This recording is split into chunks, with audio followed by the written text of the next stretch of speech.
Finding Jesus at the heart of the Gospels. Finding Jesus at the heart of His love. Learning about the things that He said. Finding His love and guidance for living. Seeking the gospel and following His ways. We are finding Jesus at the heart of the Gospels. Finding Jesus at the heart of His love. There is common ground we found in the four Gospels and beyond, but anchored in His teachings and wisdom. Seeking Jesus, we are searching His word. Seeking Jesus, we are resting in His grace. We are the Good News Fellowship, growing and following His love. We are the Good News Fellowship, seeking Jesus' guidance from His word.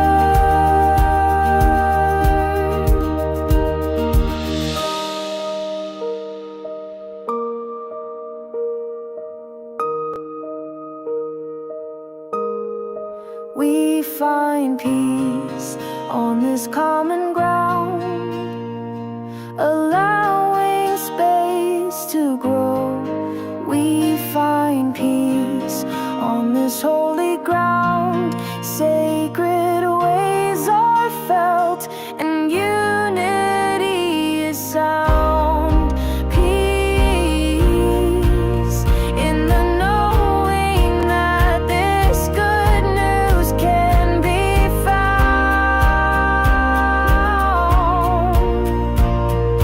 Jesus at the center of our hearts. Jesus at the center of our hearts. Jesus at the center of our hearts. Jesus at the center of our hearts. Jesus at the center of our hearts. Jesus at the center of our hearts. Welcome to our Good News Fellowship. Welcome to our Good News Fellowship.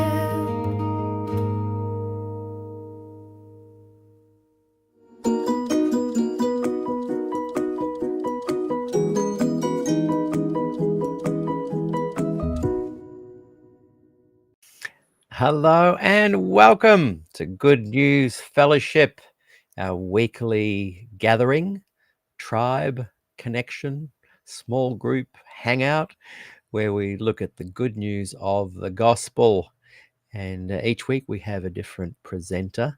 This week, Dani Byg is our special guest. How are you, Dani? I'm well, thank you.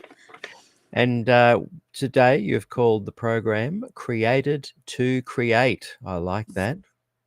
You would, being a musician, wouldn't you? Yes. Yes. I feel very created to create. So we're looking forward to chatting with you today about that great topic that you've outlined there.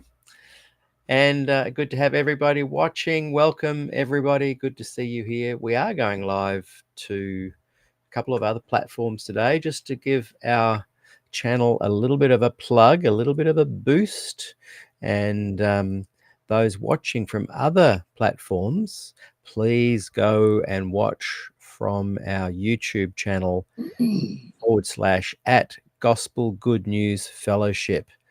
We rarely go live into other places because we're trying to build the channel on its own stead there over at Good News Fellowship. So please go and subscribe and like and watch us there every week at this time.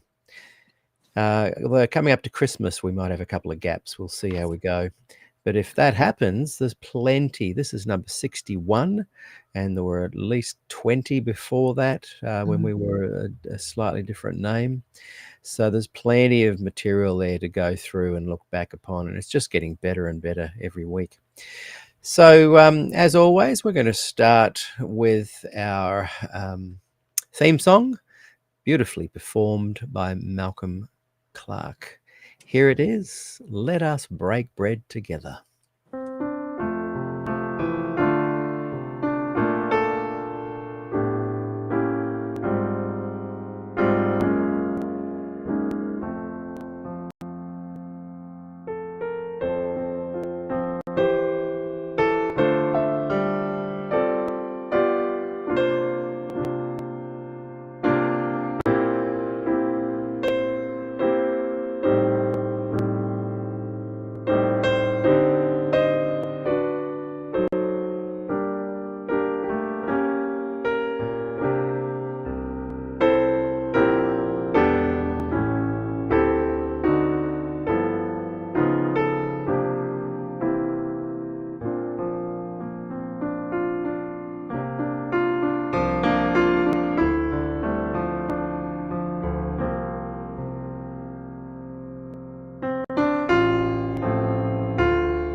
I know I say it every week, but that is just beautiful, beautiful rendition of Let Us Break Bread Together. And because the theme today is created to create, I just want to highlight some of the things that Malcolm is doing there that are very creative, that the casual listener may not pick up on. And if you watch it again, for example, try just watching his little finger and listen to the bass line that he's playing there. And then with these fingers in the middle, he's playing interesting chords. And then with his little finger, he's playing the melody. So he's got these 4 different things going on that just bring out this beautiful melody and chord sequence with a beautiful bass line. So thank you, Malcolm, for your music there. Really appreciate it. I think Malcolm might be watching today. So yeah, really love that as our theme song on so many levels because of its creativity, relaxing sound, but also because it has this sense of calm and lyrical knowledge that we are gathering together. And the best kind of gatherings I like are where there's food and you're breaking bread and chatting and having conversations. So yeah. Now, Singing Andy says, I don't know which one to watch, SDAQ&A or Good News. Watch Good News Fellowship. Good news. That's the one we're trying to build. But I have gone to 3 platforms today just to give a little bit of a plug to build our channel, Good News Fellowship. Just as a quick little aside, a request for donations. I just got hit with a over $700 bill this week for Restream. That's the platform that we use for all the shows that I do. And it came a little bit out of left field. They do the annual payment. It's a monthly payment, but I chose to just do it once a year. So it comes as a nice little surprise. So if anyone's got a few loose coins that they'd like to throw my way via PayPal, I'll put the link in the chat as well. It all goes to running the 2 shows. At this stage, there's not enough to put towards my time. It just covers the costs and the expenses. So I really appreciate it. Thank you, everybody. So, Dani, tell us a little bit about today's topic, and then over to you. Okay. I won't Well, minimize myself because I'm told that I might be thrown in the deep end and involved in some way. absolutely. The best way to discuss some things is to bring you in. So, the topic is created to create, and I can't say that it's something I know lots and lots about. It's something I'm learning about and discussing with my special ladies group that I meet with, my book club group. It came up just recently, but I'm quite excited about the topic. So how about, since it's Good News Fellowship, we just start with a prayer and we'll jump on in. So, Father, just thank you so much. Thank you. In fact, I want to ask, I just hope that the people that need to be here will be here to listen. And I'm not going to say exactly what I'm thanking you for in my opening prayer because everyone can wait till we get to the actual sermon piece. But thank you that you're here. Thank you anywhere that people are gathered, 2 or 3 are in your name, that your presence is there. We really love it. So thank you. All right, Peter. I've made myself a little bit smaller. Oh, I see that. That's all right. Now, just so everybody knows, there's a storm here and I've had no power for a lot of the day. It's currently back on and I'm on my computer. But if the power does go out, I have my tablet right here and take a couple of minutes and I can just hit Peter's link and jump back in. Oh, and just quickly, I watched this morning the Carrie and Dani show, and it is fantastic. So there's a little plug, everybody. Go and watch at Conversations with Carrie and Dani on YouTube. Go and subscribe, get involved. I'm so excited to see people doing creative things.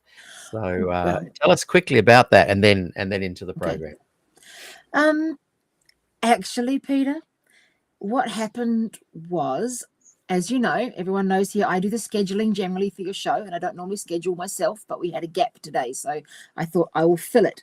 It wasn't my choice to speak. So when I contacted Carrie to talk to her about speaking, we got talking about some topics for your show and little bits and pieces. And I said to her, hey, I can talk so much faster than I can type. How about we just video chat? So we jumped on the video chat and hopefully, oh my goodness, it was so embarrassing. 5.5 hours later, I'm needing to drink, thinking maybe a trip to the toilet might be nice. You know, it was a long chat. And Love it. so part of what happened was really Carrie's just a powerhouse. I've got Mm. ideas, but Carrie's the powerhouse of organizing genius. Mm. And I happened to say to her, because I'd been looking at the Cults to Consciousness show and things, and I'd said to Carrie, you know what? There might be some more parts of my story that I didn't discuss in Peter's other program that I could do. And I said to her, what if I asked Peter if you could come on the show and interview me instead of him and have a ladies' day? And she's like, oh, yeah, I think Peter would be fine with that. And then somehow one of us said, oh, maybe we should start our own show. And the next thing I know, boom, there it is. And so if you listen to it, you'll hear what we've had to say. We both have different motivations and coming at it from the same point, but coming from different angles. I get excited. It's really hard. So I said in the beginning of our talk this morning, when Carrie and I did our first one this morning, I just said that if you're a female, to turn on up, because we've got a lot to say about growing up as a Christian woman, living as a Christian woman, the things we used to believe, the things we don't, the things we now do. And if you're a man and you want to understand some of what runs through a woman's mind, you can rock up and listen as well. So we just have a heart for people with questions and want to have a safe place for people to ask them. And rather than a really structured Bible presentation, partway through the chat that we had, we said, you know what? It's a shame people just can't hear and be part of what we're talking about. Sometimes those, you know what it's like, Peter. You have talks before the show, and some of the unscripted ones are just gold. Yeah. Yeah. That's That's why where the when magic happens. Yep. And that's why we did it when I came and talked to you about your vision for Good News Fellowship. It's why we didn't discuss it first. We just hopped on and had a chat. Yeah. Yeah. So I'm really hoping that if I ask you some questions and we have a bit of I'm hoping we can do something similar with this topic. Yep. Okay. Because I consider, so let's jump on in. I've recently learned some things that I didn't know before. No, that's not true. Have you can always know something, but not actually put things together in an order that they mean something to you personally and change how you think and act. So, what's the first thing that the Bible tells us about God? In the beginning. Yep. The Word. Yep. And then the it Word. tells us the Word creates. That's right. The Word creates. He can create out of nothing. I personally need some source material. Because I work with fabrics and paints and rocks and things like that. So the first thing the Bible tells us is that God created the earth, and it gives us some details and descriptions, and it's a story that we all know. I don't know how I missed this, but the second thing that comes along, so you've got this wonderful story and God's creating these amazing things out of nothing, and then he creates man. And I won't read all the exact Bible verses because we all know what they say. Okay, but God creates man, and he said that he created man in his image. Okay, male and female, he created them in his image. And there's a lot of talk about that, about how male and female both get to be the image of God. But I want to look at a different aspect of being created in the image of God. And that is the first thing the Bible really tells us about God, is that he's a creator. I don't know how I missed that. The Bible tells us the story of how an amazing artist and creator God is, and then says, I created all you guys, and you're made in my image. So how did I never stop and think that means that I'm created in the image of someone that creates? So therefore, I'm going to go as far as to say, whether I feel it or not, creating is my birthright. In fact, it's everybody's, because we're all created in the image of God. So you just go along a tiny bit further in this creation story, and you get to Genesis 2:19 and 20, and that's when the third aspect of creation turns up. Because God creates us in his image to be creative, and then he actually asks us to join him in the creative process. Oh, I love it. Okay, and I'll read it to you just so you can see what it says, and you can see that I'm not just making random things up. So we've got Genesis 2, 19 and 20, and it said here, now the Lord had formed out of the ground all the beasts of the field and all the birds of the air. He brought them to man to see what he would name them. And whatever man called each living creature, that was its name. So the man gave names to all the livestock, the birds of the air, and the beasts of the field. So we have God inviting us right there in the beginning. The first thing Adam gets asked to do is to create. He gets to create names. Mm. Mm. And I have no idea where Adam actually got those names from, because I'm assuming they're still names that we use for some things today. Why would it have changed? Mm.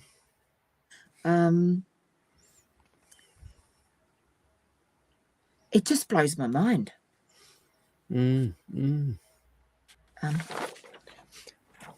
Had you ever stopped to consider this?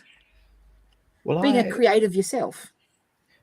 I feel like I've lived that way, but not with the sense of actually understanding that it was validated from the source material, if that makes sense. Absolutely makes yeah. sense. And I've had an inkling always that we all have the ability to create, that we come from a creator. But what really sort of inspired me there with what you said was that creator calls us to create, because I've always felt that the person who creates and makes it public, it begins a journey to healthy mental states. I got in trouble once for saying that. I'm not sure why, but I just believe the creative process needs to have a little bit of courage. And I think Adam naming the animals, and I'm assuming that he told other people that he'd named the animals as humans began to populate the earth, and he would have been known as the guy who named the animals, and maybe others took on that role as well. But it's not a process, I think, that God himself hid under a bushel or suggests that we hide under a bushel. And one of the hardest things to do as a creative person is to present your creative little sample or sapling to the public, to whether it's just a friend or family. It's one of the hardest things to do. But I think a key ingredient in what you were saying there is that we are actually called to do that, because it helps other people, but ironically it helps us. And the true journey I feel that I've discovered for my own I think balanced and strong mental health is because early on I did that. And what happens is you learn to weather the storms of criticism. And that is a very healthy thing for humans to learn how to do. And you put your creative spirit out there, there's going to be someone that criticizes it for sure. And then when they do, you learn how to respond to that. You don't take it personally. And that gives you a very important growth factor.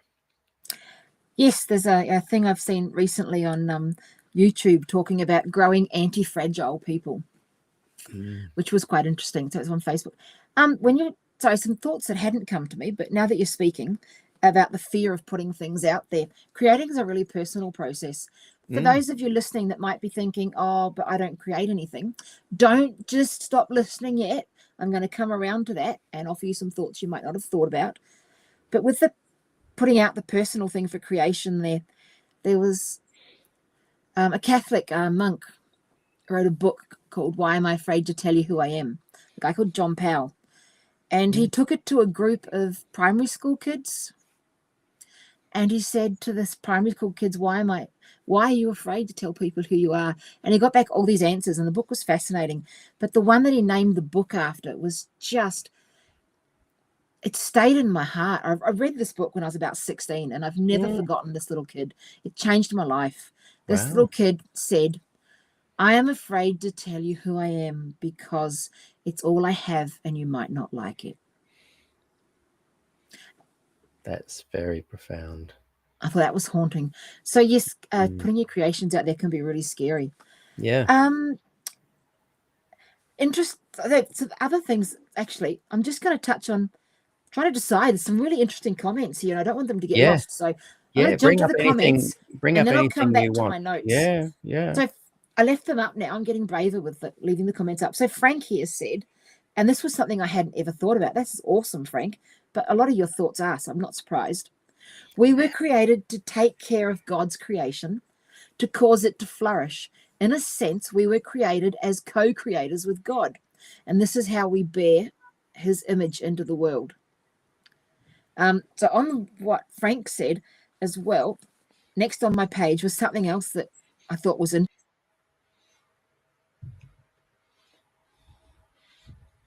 Hope we're not losing you there. So Dani is in New Zealand, and there's a big storm there. So if people can write and just say, is it me that's disappeared or Dani? That would just help me know what to do this end.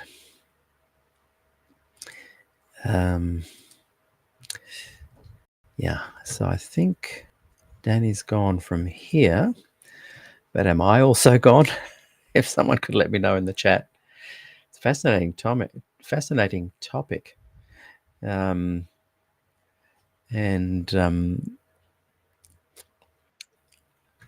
think we've got her back. Let's just check and see. Do we have you back?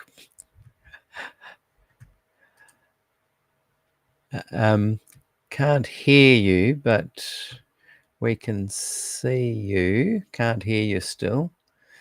You just need to turn your audio on and flip your camera around the other way. There we go. But still can't hear. Can't hear you. Hopefully the audio will come on in a minute. Can't hear. The joys of going live, everybody. And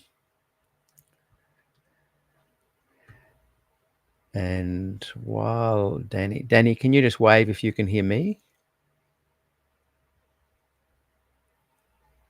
If you can wave with both hands, because we can only see a little bit of you.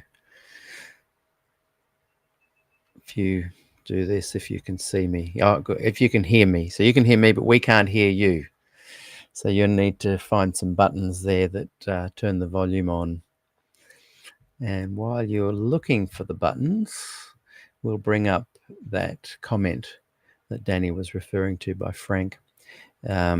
We were created to take care of God's creation, to cause it to flourish. In a sense, we were created as co-creators with God. This is how we bear his image unto the world. Yeah, I like that. Andy writes, I've been a frustrated creative all my life. And yeah, it can be frustrating. I've found that limiting my expectations helps. And Trail Rider adds, that's why all humans have intrinsic value and importance, the good and beautiful and the less desirable ones too. Man sees people through human perspective. God sees the potentiality. And Jude writes, God gave us the creativity in our DNA to share our talents with others for his glory. Frank adds, anything from tending a garden to cooking a meal to creating a system that helps people do good work to creating artistic beauty. It's endless. Very true. And Jude adds, everyone has a talent. Empathy is also a talent. So it looks like Dani is gone again, but I'm still here. That's good. And it's good to have James Headley here with us. James, welcome. James and I did a program on SDAQ&A yesterday, and it has received some wonderful comments and engagement. So welcome, James, and we look forward to having you actually speak on the program here one day as well. And Jude says, blame the horses for kicking the cables. That's true. And Carrie's watching. And Carrie, what you and Dani are doing with your channel is fantastic. That's all about being creative there. And it's called Conversations with Carrie and Dani. And I literally just found it. I saw the post in our group, Leaving Adventism, and then I just literally went to YouTube and typed in Conversations with Carrie and Dani, and it came in. And perfect timing. Dani is back. And do we have sound?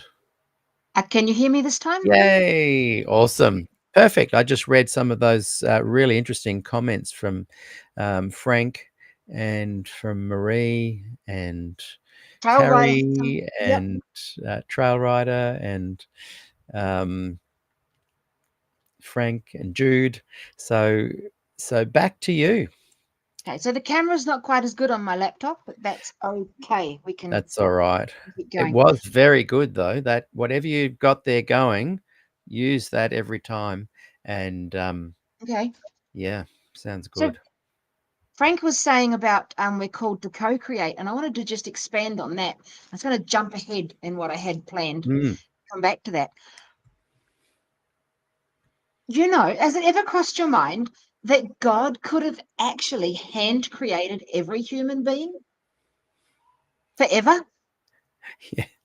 But he didn't. He actually asked us to partner with him, sort of, so to speak. He put in us the power to procreate. And I guess what I was thinking was that means that creation and the creation story isn't just a one and done type story. Yeah, it's not a God, template on loop, is it? no, God created his creations, us, to keep on creating.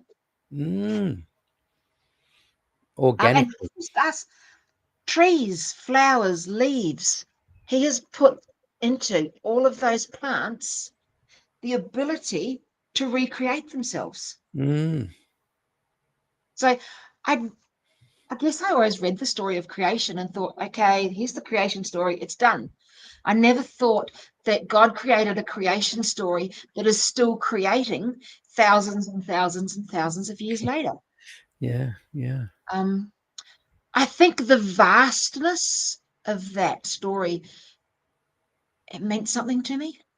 The hugeness, the amazing ability to be able to create something that keeps on creating. But you look at humans, we create a new variety of tomato, and generally it's a hybrid and it can never recreate.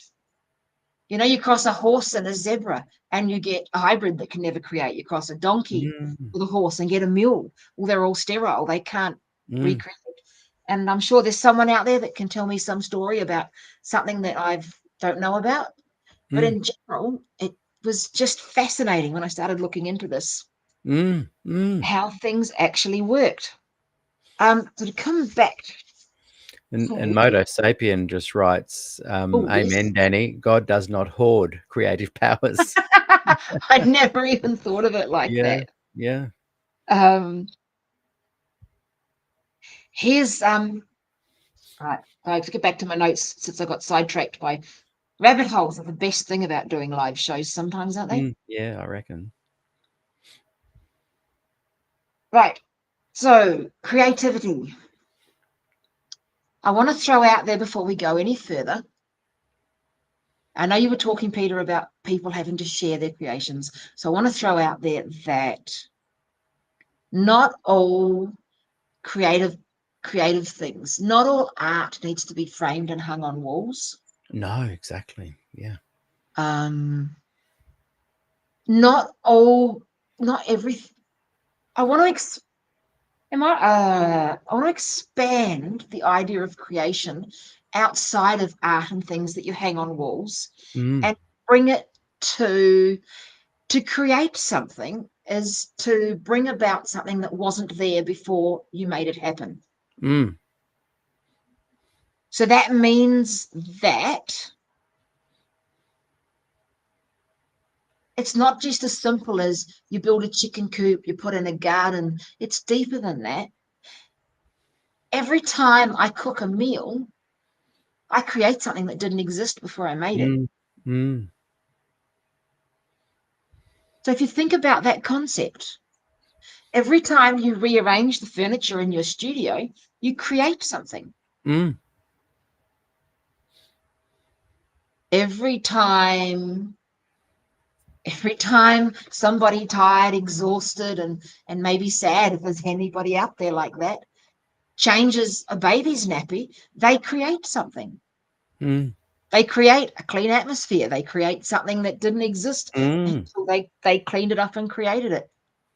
If you find a new way of driving home from work so you avoid the traffic, you create something that didn't exist in the world that you live in.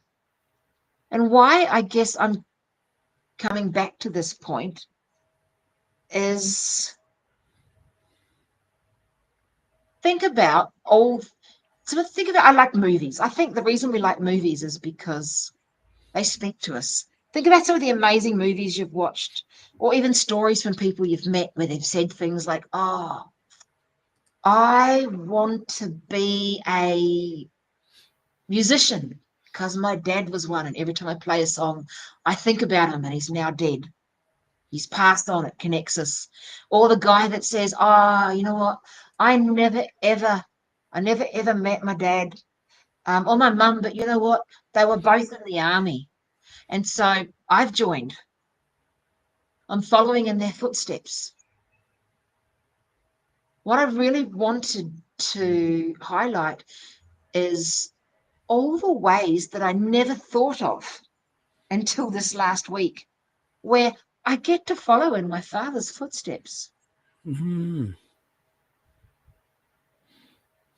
I've spent so much of my life feeling often so disconnected from God.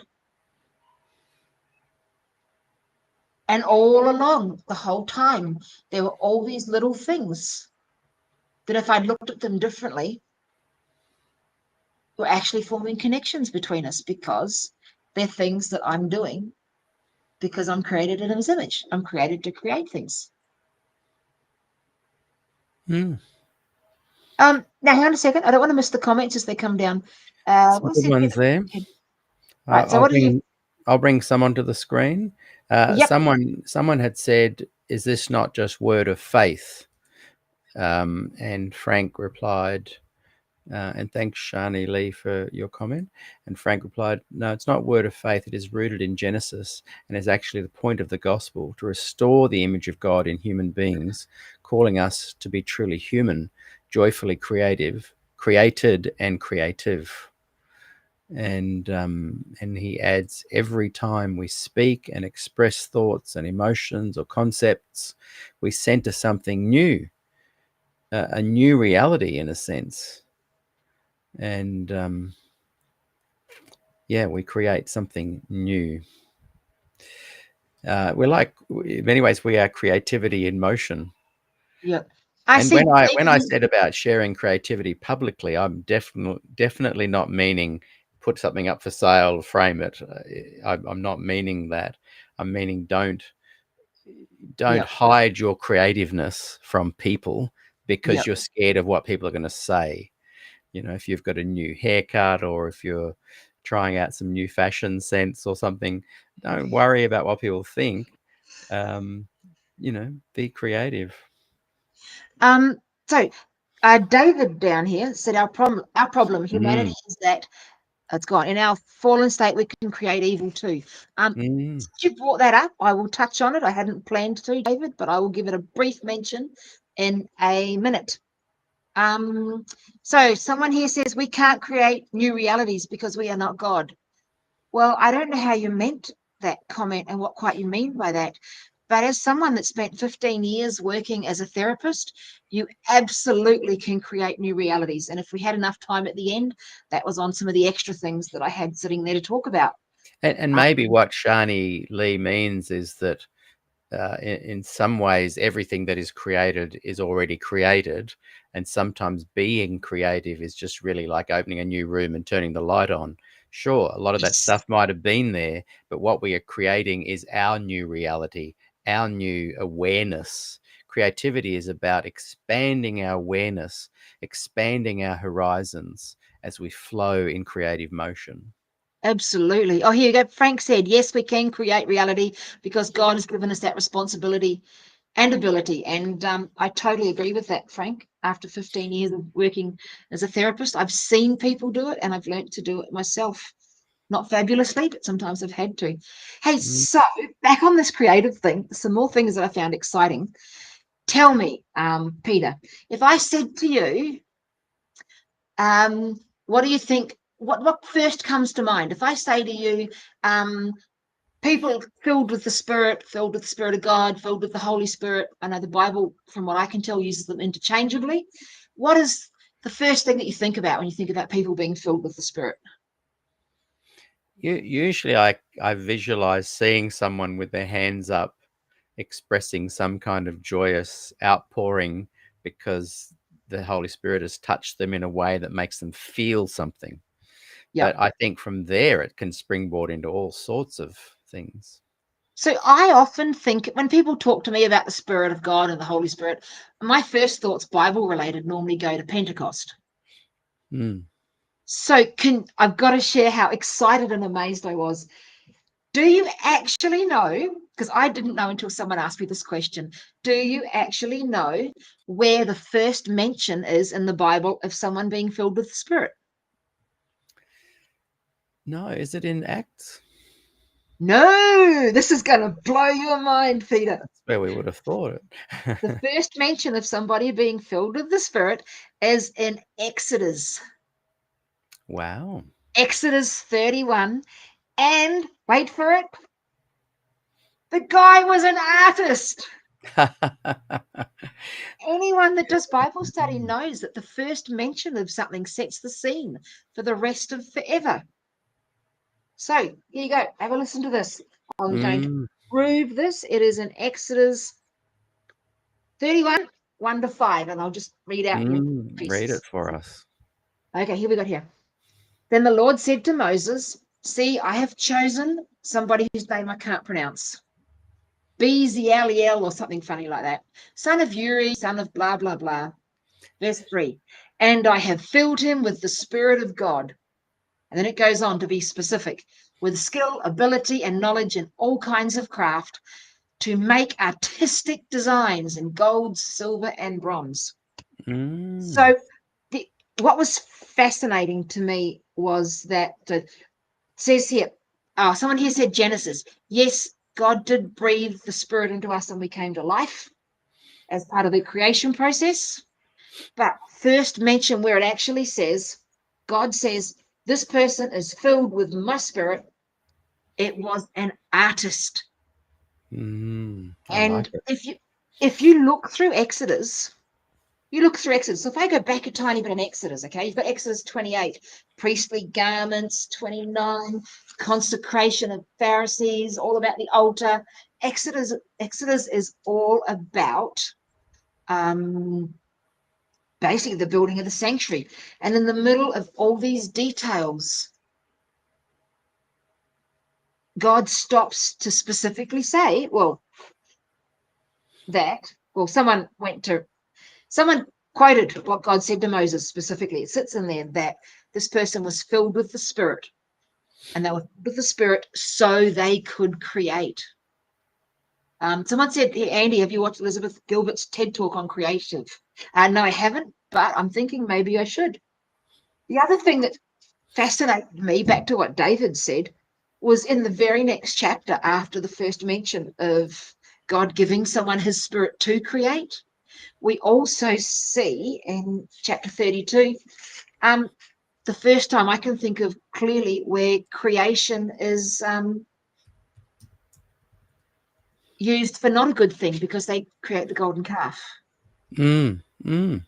So there was just a little, side thought to me that they were put side by side in there. Yeah, that's fascinating. It's incredible.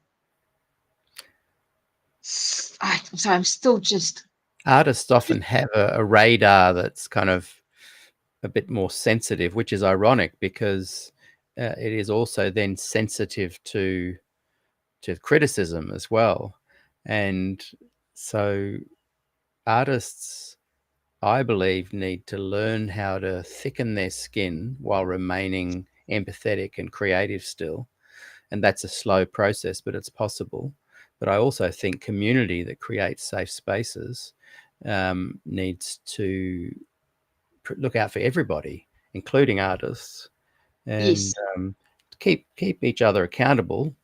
Artists can go a bit rogue with their ideas sometimes, but if we're all in a grounded community that is uplifting each other, looking out for each other, supporting each other, it just creates healthy people. I think Frank has said that he definitely has said this in some of his programs on here, that the people looking in from the outside don't judge a community by how well behaved they are or how good they are keeping the commandments. They judge community by how they reflect Jesus Yes. and Jesus, God, creativity.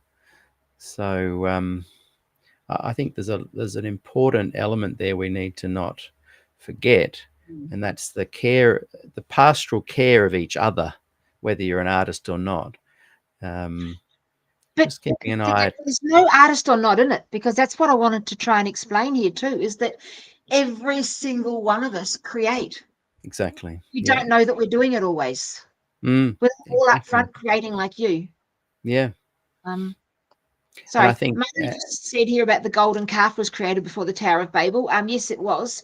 I was just fascinated that when I look at the timeline as written in the Bible, that the next thing that happens right after God gives his spirit to this person to create beautiful things to the tabernacle is that suddenly they're creating a golden calf. So I thought that was interesting, just the flow of the story and how things chronologically happen. I got... I'm going to say, why am I going for time? There's some things I don't want to miss, but I we've got also just got wanted about to highlight something. another 10, 15 minutes. Right. I wanted to highlight something for you, Peter, because when I started thinking about this, I was thinking about, so keep this short because I know you like to talk. Short.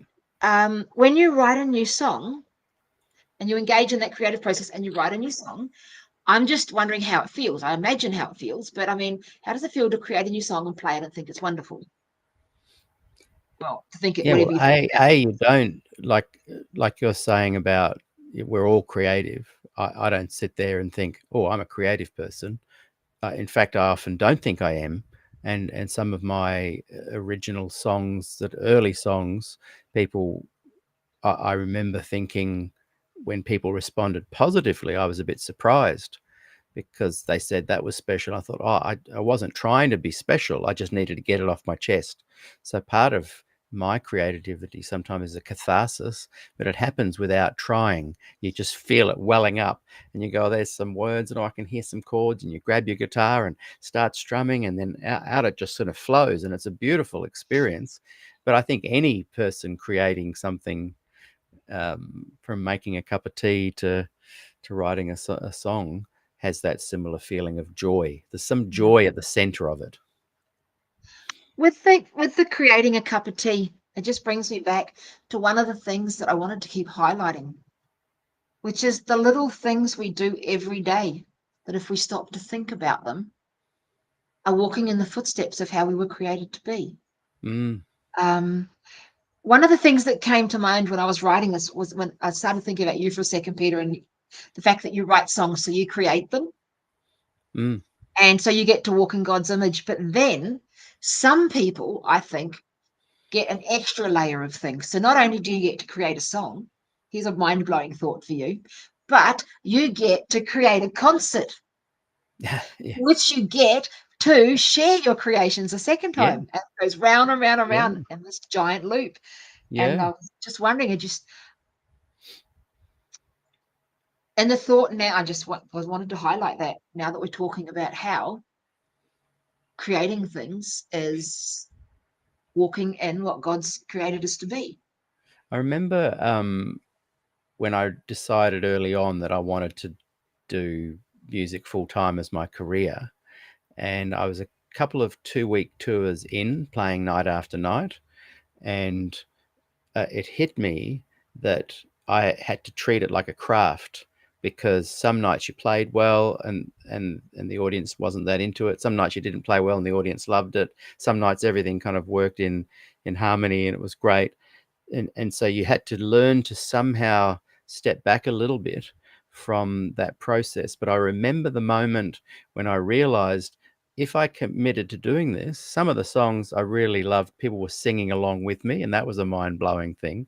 You write a song, they've listened to it enough to sing it, and you're all singing it back together. And what I noticed, though, was that night after night, I might sing the same song. Mm. And I remember thinking, how will I be in 20 years' time still singing that same song? And do you know what? When you just step back and go, this is a created piece that kind of didn't really come from me, it came from elsewhere. And every time I would sing, it felt new and fresh, because I think I was acknowledging the source of where it came from. And so I was able to sing the same songs night after night for 30 years. And now I look back on it with great gratitude. Something else that I wanted to talk about at this point, and Frank's touched on a little bit when he talked about we can create to dehumanize or to fully humanize ourselves and one another. And so on my last little page of notes here, I think I've talked before, and I've touched on this in other talks, but how to explain it? I've talked before about my drive to work, not to work, to town. When I drive to town, there's a spot where I get to the top of the hill and I look out to the left and I can see the ocean. And then the ocean comes right round in front of me. And then right down in front of me, when I look, there's a huge big harbour and a big sandbar sort of thing. And there's a white beach, no houses on this anywhere that I can see from there. And this big white curvy sandy beach just vanishes off into the distance. Wow. As far as I can see, there's the end of this little white beach right into the distance, and then there's land and farmland off to the right, and like I said, the harbour and everything. And I know as I look out to the left that there's nothing till you hit Antarctica. And on a sunny day, there's so many shades of blue in the ocean.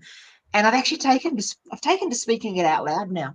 I get ready for it. It's been on a sunny day, and I come over the hill, and I'm like, "Wow, God, you're such an amazing artist." And I tell him every time. I've decided I don't think he gets sick of hearing it. Well, not hearing it. I don't think he gets sick of the fact that I can appreciate it anew. Yes. Yeah, I think you've nailed something there.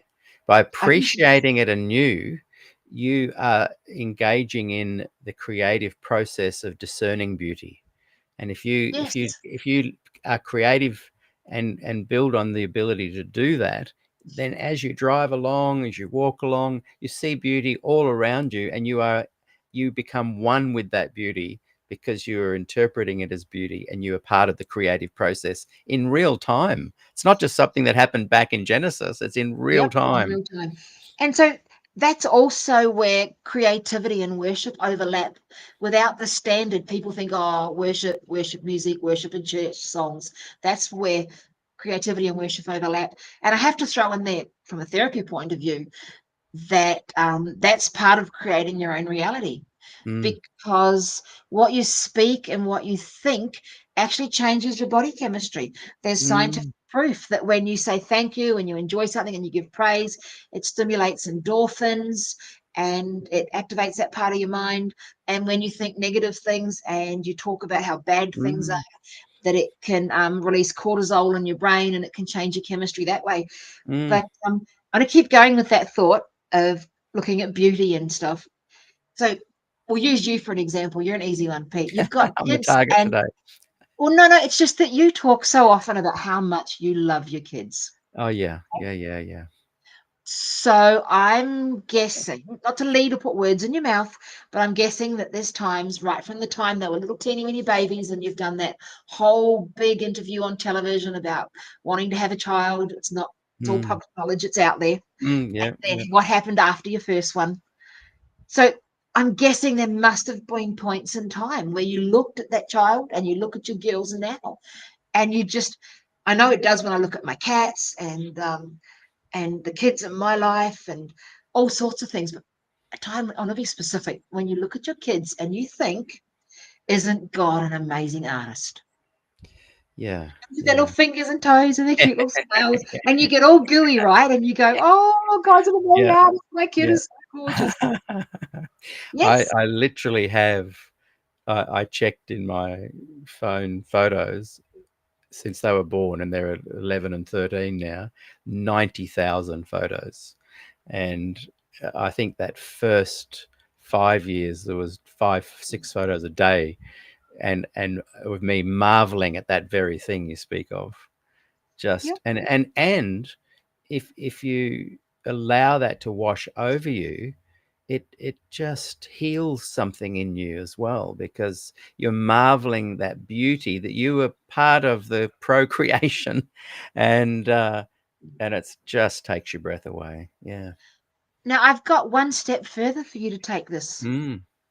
So you've said that when you look at your kids, you you look at your kids and you can see and think, isn't God an incredible artist? Look at what my God's created. With me included, look at what God's created. He's an incredible artist. So here is my next thingy for you to take that up to another level. Hmm. Pete. Do you think that when you look in the mirror? When I look in the mirror, I don't look and see perfection or creative Didn't say perfection. excitement. But I will tell you this: in a big thing happened to me April 30, 2022, and since that moment, I do look at myself in the mirror, and I thank God for my journey and for me and being me, and I go to sleep happy every night. But maybe if you'd asked me that question 5 years ago, I would have gone, oh, not so much. But I can look at myself, warts and all, and feel gratitude. Yeah. And I guess my challenge for everybody listening is you can see God in so many things in your life, your Yeah. pets, your cats, and think, wow, I'm so glad he created this. But do you have that same thought when you look in the mirror? Mm, mm, Can you look in the mirror and think, I am a living work of art? yeah. Yeah, that's a big one. Because it then transfers to what the topic that Frank brought up. Okay. When you can look in the mirror and think, I am a work of art. God created me to create. But when you can look in the mirror and think, I am a work of art, a living work of art, I think it's got to change. It's Yeah. got to change how you look at everybody. Yes, that's a good point. You can look at everybody and think, Yes. there's people I meet, and seriously, the furthest thought from my mind is, you're a living work of art created by God. And I'm ashamed to admit that, but it's the truth. I'm human. Yeah. That's like the last frontier, isn't it? To work through all the things that you can do and process and become a creative part of, and even come to terms with loving yourself. But the last frontier is going, now I need to do what God commissioned, and to love my enemies, to love my neighbor. And that's a challenge sometimes, a lot of the time. Yep. And I just think that as we start to look at what we create and what God creates and whose image we were created in to create, that it starts to build like a wrap around all these things. And it slowly changes how we see everything, including ourselves, without it even meaning to. Yeah. I see that we've clocked over an hour. That actually was really easy. Yeah. I had extra And notes here in very case I ran out of insightful. time. And thanks for putting me on the spot. I like that.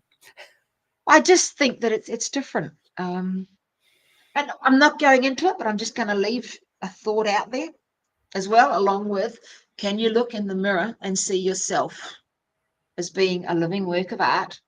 Mm. If another time, if we get round to coming back to it, one of the other things I'd made notes on was when God created in the beginning, the first thing he created with words. Yeah. And Yeah. sometime we'll have a look into the power of the spoken word, because the Bible Yeah. Boy, talks about that's that, as well as therapy stuff. yeah. And I don't think you can separate them all. No. You can only look at them from different perspectives, and like what you've done today is you've spoken about a topic that is dear to my heart, but I've learned so many new things and new angles of looking at it just because you've shared your creative flow in motion. It's something that I've mentioned before, and I know I'll say it again, and that is that when we read the Bible, we only get the highlights. There's so many stories in there, and I feel that we only get the highlights. Mm. And we don't get the whole big backstory. I mean, if I wrote the story of creation, I'm sure it would have taken up way more pages than that. And so, yeah, I don't know quite how to explain what I mean. Sometimes I guess what I'm saying is that sometimes I get to the end of a talk like this and I think, wow, did I use enough Bible verses?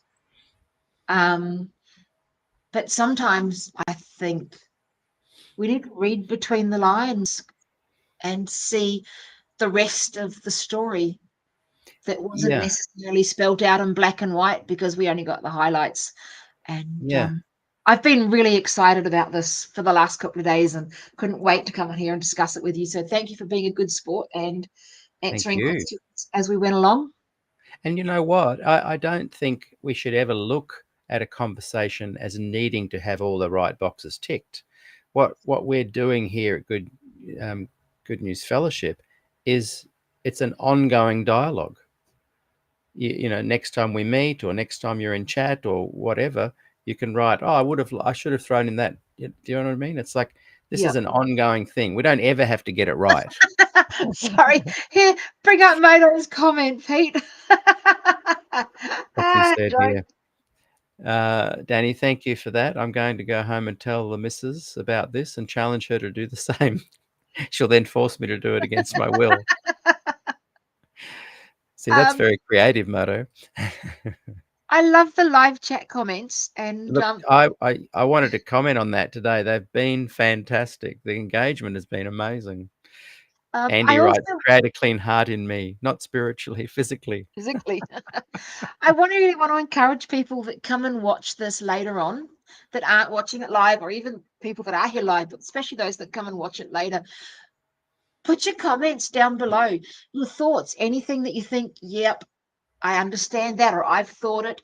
Any questions that you have, put them all down below, because this is not the last time we're going to talk on this topic. Yes. Okay. And every time somebody asks a question and puts it down below, and then I read it, it creates a new thought in me. See, back to creating. Yes. Yeah. And then that new thought then becomes part of the source material that I create from. And next time this topic comes up, whatever the question is that you've inspired and the new thoughts that have come about because you put your comments down below, become part of the ongoing narrative. And that's the exciting thing about it. So please. Yes. That's a great idea. Do so. Comment, engage, keep the conversation going. Thank you, Dani. This has been awesome. Episode number 61 in Good News Fellowship, and we're powering on. Do you know who's on next week? Is that we're still working on that one? Well, I as may it be away turns out, next week. I just realised. nobody much wants to talk this close to Christmas, Peter. That's how you got Yeah. me. and I think I'm away. So we may not have something next week, but that's a great opportunity for people to go back and listen to stuff, watch things again, just sit and Just be make really reflective. clear, Peter, make really clear for anyone that doesn't know that in your SDA Q&A chat, there are old Good News Fellowship programs that haven't been transferred to Yes, you yet. And I really want to highlight that because some of the ones that Emma and Frank have done on Galatians and Old and New Covenants, yes, they're brilliant. absolutely life-changing. My life's only changed fairly recently, and they were Yeah, life-changing. And there's some of the ones from, say, between February and May this year. yeah, Go back and watch them. They're incredible. yes. Sadly, Facebook deletes a lot of them now, But they're and still on they your SDA Q&A channel on mm, YouTube, though. I found mhm, my old ones there. So on I, the YouTube. Oh, are they? Oh, yes, good. yes. That So is good to know. I'm glad you said that. the talk Yes, that I did, when I did the other Good News Fellowship and I talked about the sound of God, that yes, where I said that sound has a feel. You can feel a car yes. rumbling. You can. That's right. Yes, So that was a Good News Fellowship talk. That's yes, still on SDA. It's in the YouTube SDA yes. channel, so That's it's all right. Yeah. still there. Go to SDA Q&A YouTube and just scroll down, and you'll see big, easy to read Good News Fellowship and a number. And that's a great idea to remind people of that. And I am slowly putting them up here as well. If While you people, are while you are here, Peter, and everyone's listening, so they know. As far as I know, Christmas and New Year this year both fall the day before at what would normally be the Good News Fellowship. right? So at some point, if you can announce which of those Yeah. days you still want to do programs, that would be really Yes, good. I'll let you know for sure, and I'll check about next week as well. Well, thank you, everybody. Thank you, Dani. Please put up your big thank yous to Dani for being on the program today and sharing fantastic thoughts and perfect Good News Fellowship today, because the comments were all engaging. It was just wonderful. Dream come true. So let's keep it happening. And until we meet again, thank you, Dani. See you later. See you, Peter.